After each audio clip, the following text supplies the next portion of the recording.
This is the Culips English podcast. Hello, everyone. It's Andrew here, and I've got a special treat for you today because today we're going to share an episode of our Fluency Files series. And the Fluency Files is our members only series, but we think it's pretty great, and so do a ton of our members.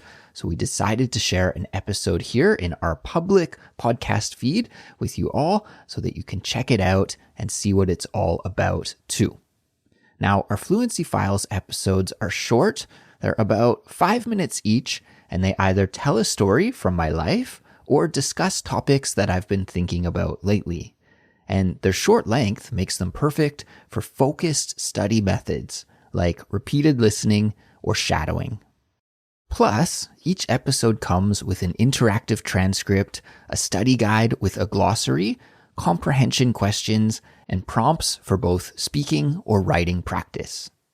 Really, it's a full toolkit that you can use to improve your English proficiency and guide you to the next level in your fluency journey. But don't just take my word for it. If you're on our Discord server, then you can see that many of our members post pictures and audio recordings of how they study with the Fluency Files, which is so awesome to see. And if you'd like to check it out for yourself, then just join our Discord server, which you can do for free, by the way, by following the link in the description for this episode.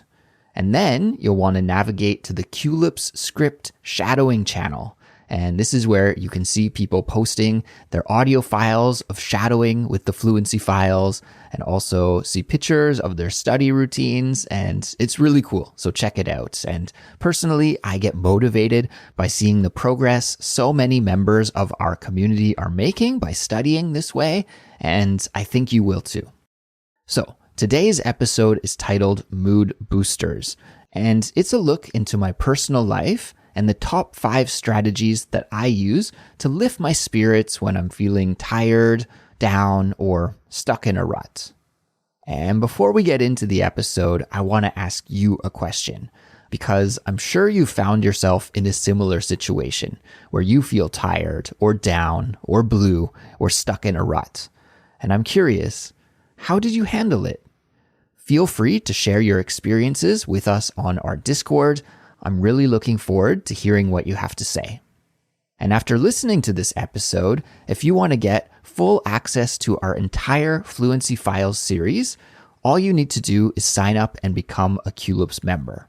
Just follow the link in the description for this episode, and trust me, there's a ton of study resources waiting for you as a Culips member, and our community is ever growing and supportive, and we can't wait for you to join us.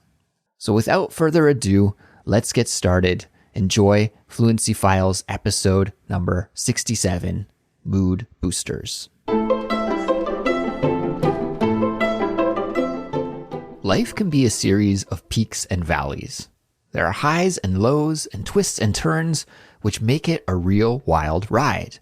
And from time to time, we can all feel down, and we all have our own unique ways of trying to bring balance and positivity into our lives.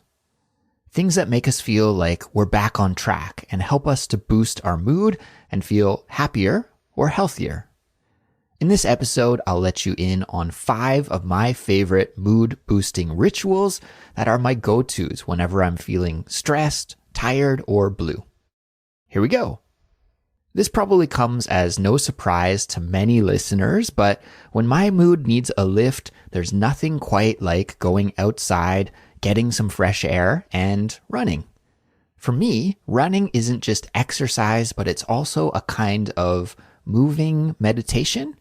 I can forget, at least most of the time I can forget. I'm not always successful, but I try and forget my stress and instead focus on my breath, my steps, and the path ahead.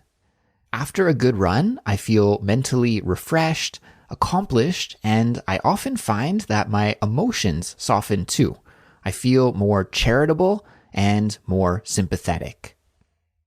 Number 2, taking a nap.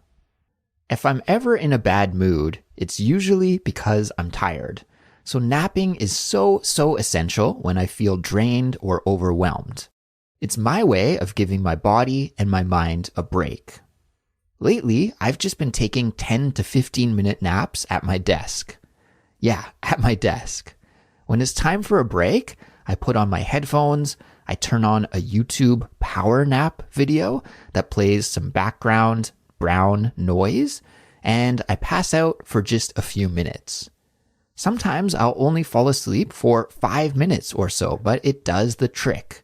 A power nap like that can help me to charge my batteries and allow me to return to my tasks with clarity and enthusiasm. It's amazing how just a little snooze can turn a rough day around. Number 3, having a snack. There's no doubt about it. For me, food has a huge influence on my mood. When I'm feeling down or irritable, it's likely because I'm hangry. Have you heard that word before? It's a combination of hungry and angry, and it describes the feeling of being in a bad mood because you're hungry. So when I'm hangry, I always reach for a snack. These days, my go-to snack is a banana, or sometimes 2 bananas. And even though I personally think that other snacks, like junk food, like cookies or donuts, are more delicious, I find that I usually feel worse after eating them. On the other hand, if I reach for some fruit, like a banana, I usually feel better. So to boost my mood, fruit is the best. Number 4, standing in the sunshine. Whenever possible, I make it a point to step outside and soak up some sunshine. There's something just amazing about feeling the sun's warmth on my skin, and it's an instant mood booster. I usually try to do this in the morning when I first wake up. Of course, it's easier in the summer than in the winter, but I do my best regardless of the season. I close my eyes, I let the sun's rays wash over my face, and I trip out a little bit about the fact that there's this huge burning star 150 million kilometers away that helps me to start my day in a good way. Number 5, watching a funny video clip on YouTube. We all need a good laugh now and then, and YouTube is my go-to place for an instant source of humor.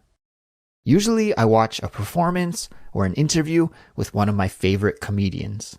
People like Norm Macdonald, Dave Letterman, Conan O'Brien, or someone like that. There are a whole bunch of comedians that I enjoy, but there's nothing quite like a good laugh to cheer you up, boost your mood, and make you feel more positive.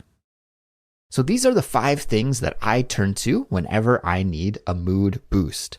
They're tried and true methods that work for me, but we all have our own individual ways of finding happiness in our lives, and it's important to discover what works best for you. So go ahead, find your own mood boosting methods and let them help you to become a happier and more positive version of yourself.